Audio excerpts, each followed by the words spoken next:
Member for Kilifi. Honorable Millie Odhiambo, take the floor. Millie Odhiambo. Thank you, Mr. Speaker. Mr. Speaker. Order. Millie Odhiambo, take the floor. Order. Thank you. Thank you, Mr. Speaker. Mr. Speaker. Order. Mr. Speaker, I rise under Standing Order 19A and 20. Mr. Speaker. Hold on, Millie. Honorable members, can we hear Millie Odhiambo? Order, Anjala. Order. Order. Order. Honorable Gertrude Mbeyu and those who are conducting themselves like you. Honorable Mawade, the excitement does not preclude the application of standing orders. And if I see you getting rowed again, I'll request you to leave the chamber. Millie Odhiambo. Order. Thank you, Mr. Speaker. Mr. Speaker, I stand under Standing Order 19A and Standing Order 20. Mr. Speaker, and in furtherance of a recent decision by the High Court HTC number E202 of 2023, Kenneth Njagi Njiru and 11 others versus the National Assembly of Kenya and others. Mr. Speaker, I will not go to the demerits and merits of that matter. I will go to what the court concluded, which is that the Azimio side is the majority.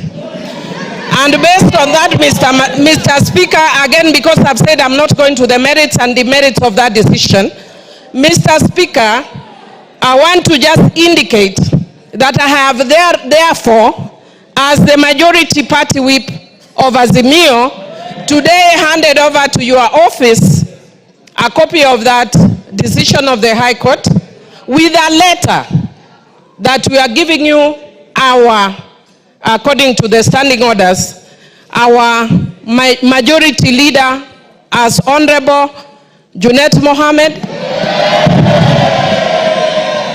and Honorable Robert Mbui. Mr. Speaker, following the standing orders, Honorable Junet will thereafter then communicate me officially as the minority whip, going by what the standing orders, but yes, a majority whip. Majority. Mr. Speaker, I also stand under Standing Order 90 and had actually consulted you about this. And Mr. Speaker, if you look at the judgment of that court, the court actually infer that because of the position you hold as Speaker and also as Chairman of your party, Mr. Speaker, it is not as party leader of your party, Mr. Speaker, it is not possible for you to be fair. You are going to be conflicted when you are conducting the matters of this House. Mr. Speaker, I therefore humbly request you to step down and mandate Honorable Gladys Boschole to take over in discharging the functions as the Speaker because of your conflict of interest. Mr. Speaker, Mr. Speaker, Mr. Speaker. Order. Order. Mr. Speaker.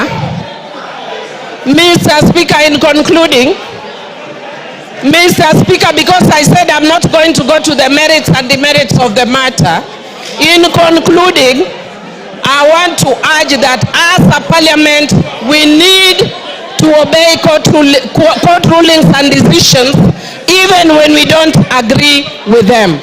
And Mr. Speaker, I also just want to indicate that you can see my two colleagues are standing next to me. My advice to them in future is to follow a philosophy from my community which says, Telo Ikao, Telo Kumingato. So next time they should do what Honorable Ruku did. Jump if you have to, but take your position the way Honorable Millie has done. Is that part of your point of order? No. Mr. Speaker, I said as an obiter. And Mr. Speaker, I would also just want to say very finally, also as an obiter, Mr. Speaker, people are also talking about broad-based. Again, I'm very careful. I'm saying this as an obiter. It's not my substantive argument. Mr. Speaker, people talk of broad-based. Yeah, and even when you look at the decisions of the arguments of the court, they keep making reference to the de jure and the de facto. And many things may have changed over time. And Mr. Speaker, I'd want to say that actually if you look at this side of the house today, we are seeing broad, Mr. Speaker. Mr. Speaker, if we want to see good faith, we want to see if it is also based. It is broad. But based, whether it is based will depend on the decision going forward. Otherwise, we will be told by the court it is hot hair, this broad base is hot hair, wild goose chase, and all those other things, Mr. Speaker. Thank you, Mr. Speaker. I move. Order, members. Order.